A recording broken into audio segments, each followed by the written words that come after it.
Hi guys, welcome to our channel Telugu audio stories with Maitri. నా channel ని తప్పకుండా subscribe చేసుకోండి. తప్పకుండా లైక్ చేయండి, షేర్ చేయండి అండ్ హైప్ ఇవ్వండి. నా ఇష్టసఖి పార్ట్ 97. ఇక లేట్ చేయకుండా స్టోరీలోకి వెళ్ళిపోదాం. ఒక సీనియర్ షేర్ హోల్డర్ అనగానే అందరూ క్లాప్స్ కొట్టారు. వాళ్ళ నమ్మకానికి యోగి, హరి, సుశాంత్, వైభవ్, సోమేష్లు ఆశ్చర్యపోతే బుజ్జి మాత్రం గర్వంగా దేవాంశుని చూశారు. సుశాంత్ కి ఒక క్షణం గిల్టీగా అనిపించింది. తొందరపడి అన్నయ్యని హర్ట్ చేశానేమో అని. Thank you so much. నీ నమ్మకాన్ని నేను కాపాడుకుంటాను. అలాగే మా ఇంటి నుంచి ఫైల్ తీసుకెళ్లిన వాడు చాలా తెలివిగా ఎవరినో ఇరికించబోయి వాడే ఇరుక్కున్నాడు. ప్రస్తుతం ఆ క్యాండిడేట్ మా హ్యాండ్ ఓవర్ లోనే ఉన్నాడు. ఆ విషయం మీకు చెప్పడానికి నాకు చాలా సంతోషంగా ఉంది. త్వరలో నిజమైన చీటర్స్ మీ ముందు ఉంటారు అని దేవాంశ్ అనగానే నెక్స్ట్ సెకండ్ సోమేష్ గుండెలో రైళ్లు పరిగెత్తాయి. షాక్తో ఆ మాటని అసలు నమ్మలేకపోయాడు. ఇది ఎలా సాధ్యం అనుకుంటూనే పక్కనే ఉన్న గ్లాస్ వాటర్ తీసుకుని గడగడ తాగేశాడు. నెక్స్ట్ ఏం చెప్తాడు దేవాంశ్ అని అతని వైపు భయంగా చూశాడు. బట్ దేవాంశ్ చిన్నగా నవ్వుతూ ఇంకా మరొక బ్రేకింగ్ న్యూస్ ఏంటంటే అని అలా కొన్ని సెకండ్లు ఆగేసరికి అందరూ టెన్షన్ గా అతని వైపు చూశారు. ఇక సోమేష్ ముఖంలో రక్తపు చుక్క కూడా లేదు. టెన్షన్ గా అలాగే చూస్తూ ఉన్నాడు. అదేంటంటే అని వద్దులేండి. ఇప్పుడే అన్ని లీక్ చేస్తే క్రిమినల్ జాగ్రత్త పడొచ్చు.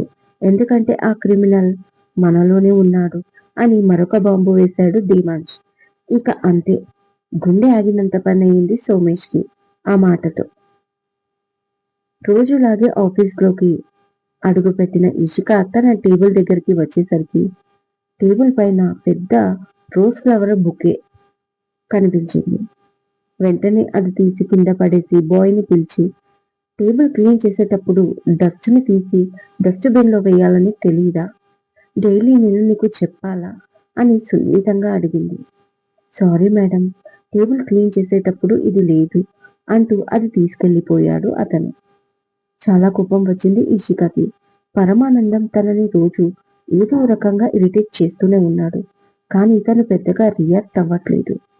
ఆమె ఆఫీస్లో అడుగు పెట్టగానే ఆఫీస్ స్టాఫ్ లో కొంతమంది ఆ బుకే గురించి తన రియాక్షన్ ఏంటో అని తెగ ఎక్స్పెక్ట్ చేస్తున్నారు. కానీ వాళ్ళెవ్వరికి ఈషిక ఛాన్స్ ఇవ్వాలి అనుకోవడం లేదు. అందుకే చాలా మౌనంగా తన వర్క్ లో బిజీ అయిపోయింది. లంచ్ అవర్ లో క్యాంటీన్ కి వెళ్తున్న ఈషికాకి బాస్ నుంచి పిలుపు వచ్చింది. దీపికాకు బాక్స్ ఇచ్చి క్యాంటీన్ లో కలుస్తానని చెప్పి బాస్ క్యాబిన్ కి వెళ్ళింది. మీ ఐ కమిన్ సార్ అంటూ. ఎస్ కమిన్ ఇషిక అన్నాడు పరమానందం చాలా ఆనందంగా.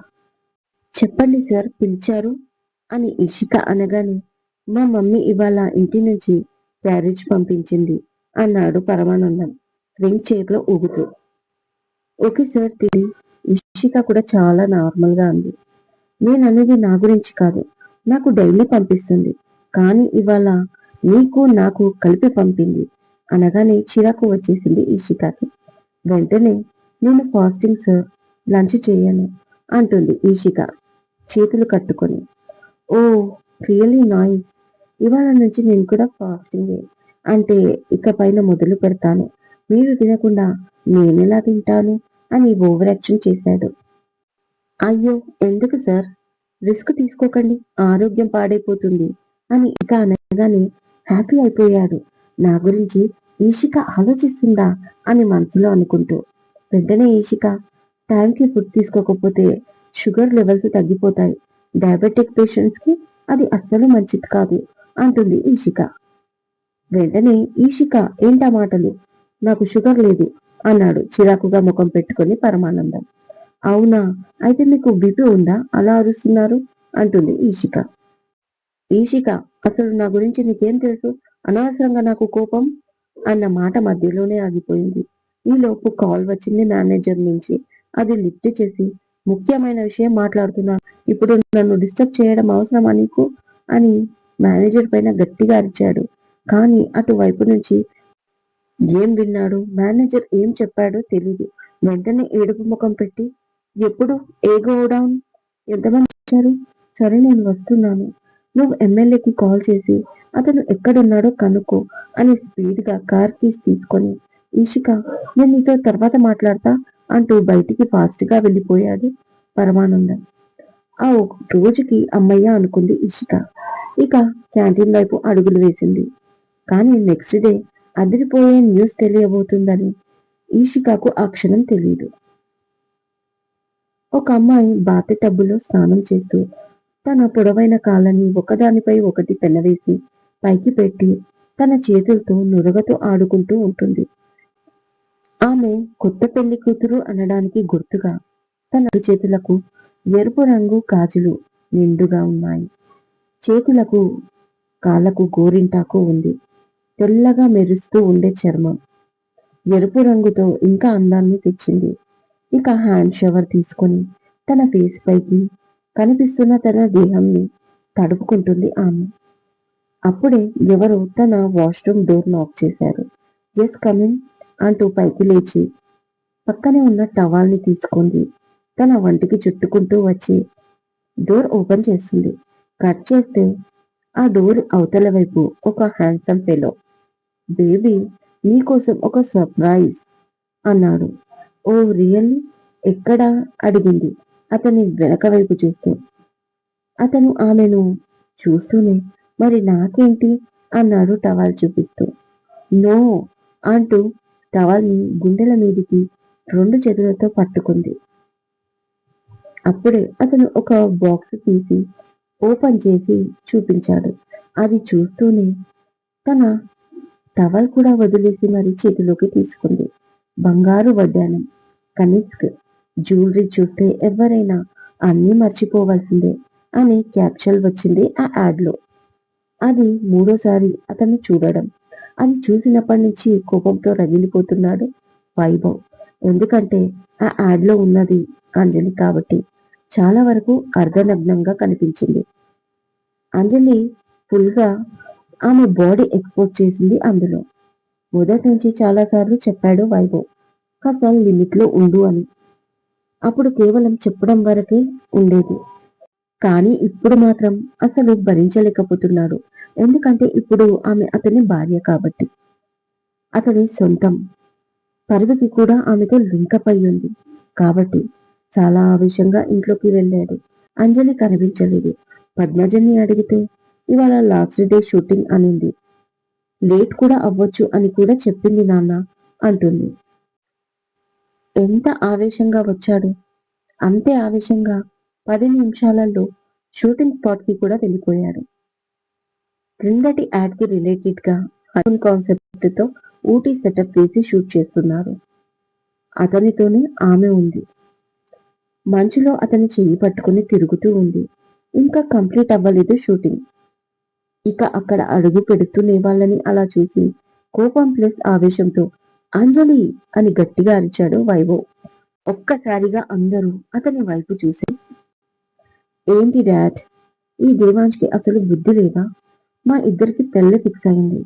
అయినా కూడా ఒంటరిగా బిజినెస్ ట్రిప్ అంటూ వెళ్తున్నాడు. నన్ను తీసుకెళ్ళొచ్చు కదా! అట్లీస్ట్ తను ఎక్కడికి వెళ్తున్నాడో కూడా నాకు చెప్పలేదు. నేను అడుగుదామని ఆఫీస్‌కి వెళ్తే తను ఆల్రెడీ స్టార్ట్ అయ్యాడంట అంటుంది షీల చాలా కోపంగా. ఆమెకు ఎన్నో సార్లు కాల్ చేస్తే చాలా సేపటి తర్వాత లిఫ్ట్ చేసిన షీల వెంటనే సోమేష్‌కి తన బాధను వెళ్ళబోసుకుంది. బేబీ కాసేపు నీ కోపం పక్కన పెట్టు. ఇక్కడ కుంపలు అంటుకున్నాయి. టుడే బోర్డ్ మీటింగ్ లో ఏం జరిగిందో తెలుసా అని సోమేష్ అనగానే ప్లీజ్ డాడ్ మీ బిజినెస్ విషయాలు నాకు చెప్పకండి. అలా చెప్పేది ఉంటే నాకు మళ్ళీ మళ్ళీ కాల్ చేయకండి. నేను ప్రస్తుతం నా దేవాంష్ గురించి తప్ప ఎవరి గురించి ఆలోచించడం లేదు అంటుంది చాలా యాటిట్యూడ్ గా షీల.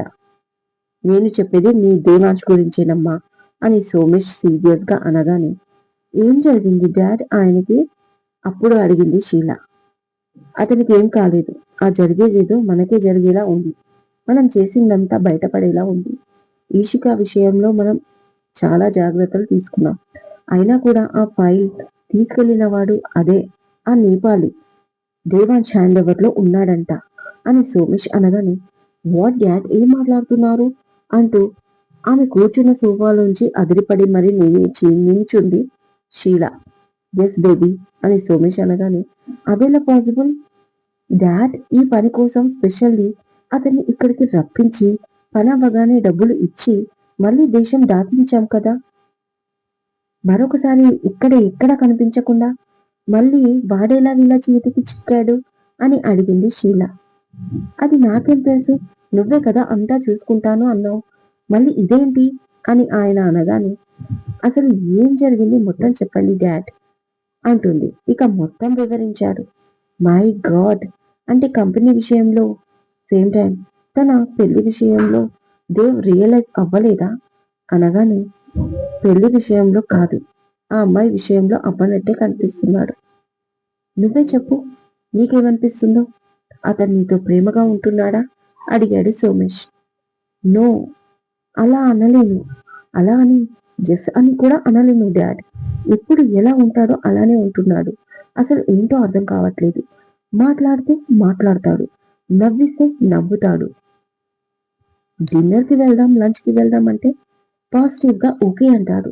అంతలోనే నాకు టైం లేదు అని ఏదో రీజన్ చూపిస్తాడు అంటూ ఆగిపోతుంది షీల. కానీ నువ్వే తొందరపడాలి బేబీ.